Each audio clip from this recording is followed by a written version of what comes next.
Hello and welcome to North Country Matters. My name is Donna Seymour. I'm a member of the St. Lawrence County League of Women Voters, one of the civic partners for our show. My guest today is Kathleen Stein, who's the president of the local League of Women Voters. We're here to talk today about the mechanics of running for office in New York State. Kathy, welcome back to North Country Matters. You're a frequent guest here. One of the things the league focuses on is providing information to people about how to run for elective office. Why is that so important, particularly this year and in today's world? Yes, this is a local election year for sure. And there are more than 500,000 elected offices in the United States, the overwhelming number of them at the local level. In fact, there are about 1,600 local governments in New York State alone. In many communities, especially smaller and more rural communities, candidates often run opposed. And this means your community needs more leaders like you to step up and give voters a choice. And the league, we especially want voters to have a choice. So that means we need more people willing to run for office. We certainly do. So, in order to get on the ballot in New York, a candidate for office must meet a variety of state-specific filing requirements and deadlines. These requirements are known as ballot access laws, and they determine whether a candidate or a party will appear on your ballot for election. These laws are set at the state level. A candidate must prepare to meet ballot access requirements well in advance of the primaries, caucuses, and the general election. We'll go over some of the rules to get you prepared and started, but please remember this is only a general guideline and that you must be prepared to do your homework ahead of time with either the local or a state board of elections. Yes, there are three basic methods by which an individual may become a candidate for office in the state of New York.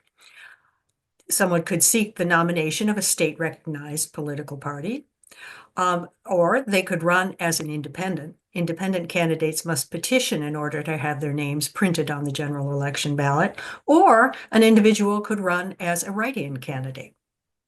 So if you belong to a recognized political party, party nominations of candidates for elective office are either made at a party caucus or at a primary election. A party caucus is an open meeting of a town or village's political party at which candidates are nominated for elective office. Only the residents of that town or village who are enrolled members of the party may participate in the caucus. For example, in St. Lawrence County, all the villages choose major party candidates via a caucus, and some towns do as well. If you're interested in running for a town office, check with your county board of elections to see if your town has primaries or caucuses. If a party nominates its candidate through the primary process, party designations for this primary are made through a designating petition, and only enrolled members of the party qualified to vote for the office may sign those designated petitions of a party. A party may nominate a non-enrolled member by filling out a certificate of authorization signed by the presiding officer and secretary of the meeting at which such authorization is given. Again, only enrolled party members may sign designating petitions.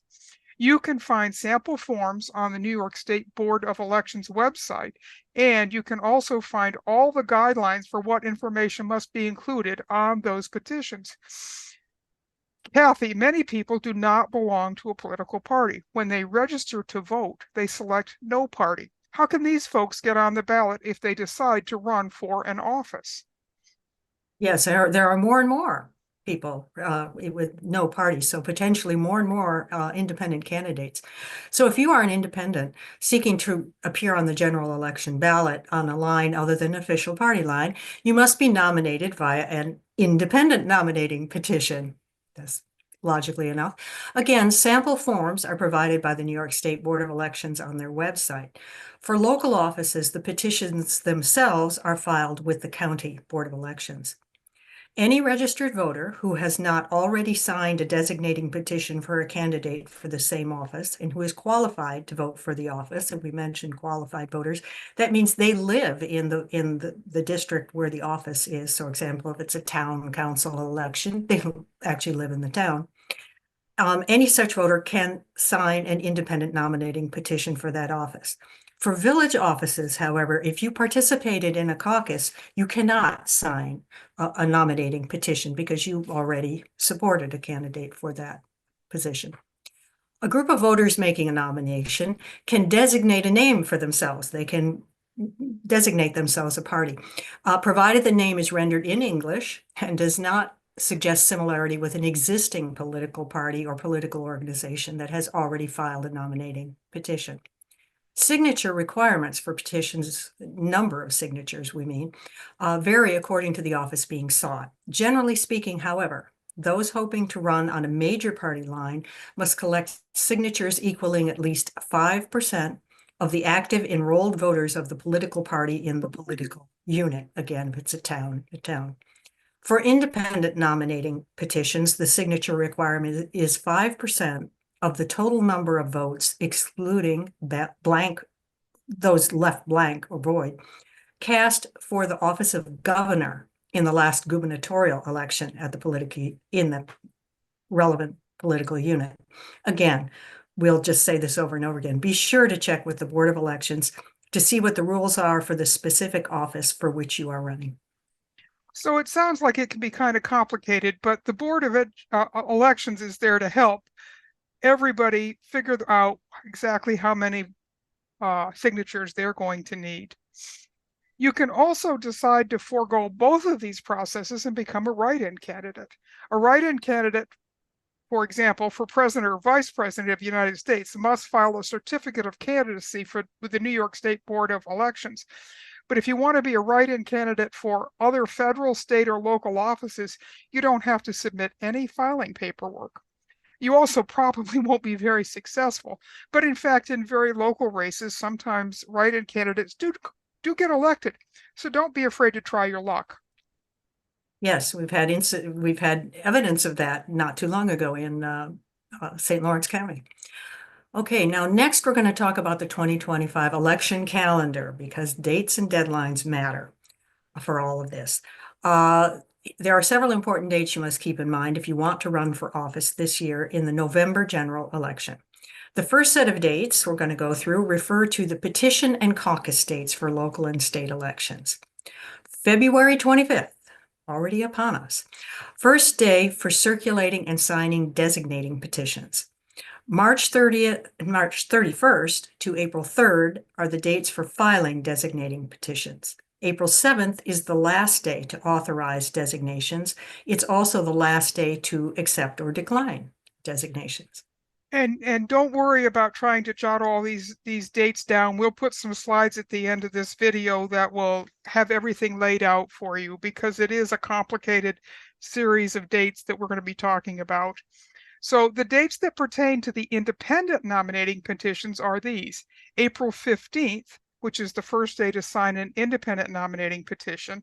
May 20th to 27th are the dates for filing those independent nominating petitions. And May 30th is the last day to accept or decline such a designation. Okay, and the last set of dates refers to certificates of nomination. In other words, the results of caucuses. February 25th is the first day to hold a town or village caucus. July 24th is the last day for filing nominations made at a town or village caucus or by a party committee. And July 28th is the last day to accept or decline party nominations made at a caucus. Notice that acceptance is only required if the candidate is not an enrolled member of a party, and that does happen, that a caucus nominates someone who's not actually a member of the party. Oh, it's important to understand which process is relevant if you are trying to get on the ballot, because the filing dates are important, and that's why we were going through the designating and the independent nominating and so you need to know what process is going to be relevant for you. So once you've filled out your petition to run, it's time to think about how you will go about letting people know that you are a candidate. There are a number of things that you might choose to do. Again, part of this is going to depend on how large the district is that you're actually running in office for. Word of mouth is always your first choice. You can take letters to the editor from yourself or from your supporters. There are always lawn signs and posters, paid ad in local media. You can have a personal or a candidate website or a social media account to inform voters about your positions and your ideas. You can appear at local events to meet and greet potential voters. And you can participate in meet the candidate events or debates that are hosted by local groups, such as, in many places, the League of Women Voters. However, you must always remember, if you spend money getting the word out about yourself and your campaign, you must report your campaign expenditures to the proper authority. All candidates and committees are required to register with the New York State Board of Elections for campaign finance purposes. See the State Board of Elections online campaign finance handbook. They lay it all out for you for all the details. State law requires all candidates for election to file statements with the State Board of Elections disclosing both their campaign expenses and the contributions they've received. Again, see the Board of Elections website for the types of candidate disclosure required, the filing requirements, and how to file a claim to be exempt from filing, because that's in certain circumstances a possibility too. Finally, there are three financial reporting deadlines in connection with each primary, general, or special election. The first is 32 days prior to the election. The second is 11 days prior, and the third is 10 days after the election. You could work this out on the calendar, but the 2025 filing calendar will soon be up on the New York State Board of Elections website. So check that in a couple weeks or so. Right. So, Kathy, let's also talk about the actual election calendar for this year. What are the key dates that people need to know about? Yeah, that's right. The League of Women Voters, we're all about the voters being sure they're registered and whatever they need. June 24th is the date for the New York State primary election, if it's needed, which is to say, remember, there might not be any primaries in your party. So, check on that. The polls will be open as they usually are, from 6 a.m. to 9 p.m. on election day, and there will be the usual 9 days of early voting, which for the primary will run from June 14th to June 22nd. June 9th will be the last day for a change of address to be received by the Board of Elections for processing for the primary. June 14th is the last day for mail applications for registration for the primary to be received by the Board of Elections, and the last day to register in person to be eligible to vote in the primary election. Also notice that's the first day of early voting. June 23rd, the last day to hand deliver an absentee ballot application or apply in person for an absentee ballot at the Board of Elections. And primary day, June 24th again, absentee ballots for the primary must reach the Board of Elections or a polling place by the close of the polls on primary day, except for mail ballots, that have been postmarked by the Postal Service not later than Election Day. Those can be received until July 1st. So you can see that sometimes it does take a while for all of the ballots to be counted and the results of the primary to be officially designated by whatever board of election is handling your particular race. In terms of the general election, that will be held on Tuesday, November 4th, again, 6 a.m. to 9 p.m. in your regular polling place. And there are 9 days of early voting, which run this year from October 25th to November 2nd. The last day to register to vote, to be eligible to vote in the general election, will be October 25th. So keep in mind that there are a lot of dates we're talking about, but if you want to run, you're going to have to be doing your homework well in advance of election day or primary day. As we wrap up, Kathy, why should people run for election from their local area? Well, we hear a lot, while state and federal offices give a lot of power and influence, and they get a lot of attention as a consequence. It's local government that really directly impacts our lives most often. Local governments also have the ability to try out new ideas and to easily see the impact of those policies. And that's why local governments have been incubators for democracy, but incubators for all kinds of policy and different ways of doing things for decades. And we started out with how many elected offices there are out there. Um, and so they're available to you. The knowledge that you have about your community, the difference that you can make in your own backyard to your friends and neighbors' lives. There's no reason really why you shouldn't consider running for office at the local level. That's the way we think of it. That's true. And I was just reading something the other day that really struck home to me, which was encouraging people to run for office.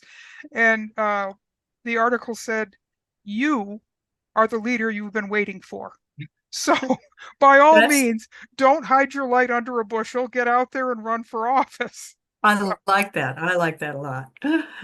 So, thank you again, Kathy, for coming in today. This is nothing is more important than making sure that voters actually have a choice when they go to the voting booth, because there is nothing more frustrating than a whole list of one person only candidates, because it certainly doesn't give you the feeling that your choice is making a difference, does it? That's right. And we have a lot of kind of alienated voters, people who just don't feel that their vote counts. And of course, we in the league strongly disagree with that, but it's hard when they get to the general election and there's no choice. They've only one choice. So, Well, this, yeah, as you said, this 2025 is the local election year. There are dozens and dozens of offices open for election in every town and village in this county and all across this state.